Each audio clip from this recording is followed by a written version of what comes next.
शेतकरी मित्रांनो, कृषी उत्पन्न बाजार समिती परभणी, आपल्याकडे परभणीची पहिली पावती अवेलेबल आहे.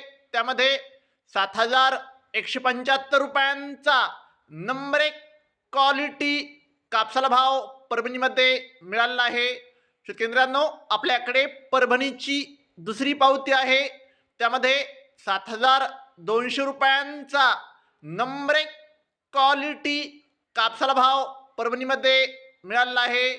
शेतकरी मित्रांनो, आज कृषी उत्पन्न बाजार समिती परभणी येथे कमीत कमी कापूस भाव होता 6,865 रुपये.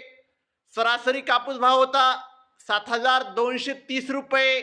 शेतकरी मित्रांनो, जास्तीत जास्त कापूस भाव होता 7,270 रुपये. शेतकरी मित्रांनो, 90 गाड्यांची आवक होती. शेतकरी मित्रांनो, जर तुम्हाला व्हिडिओ आवडला असेल तर व्हिडिओ लाईक करा. चॅनलवर नवीन असाल तर चॅनलला सबस्क्राईब करा, शेअर करा. धन्यवाद.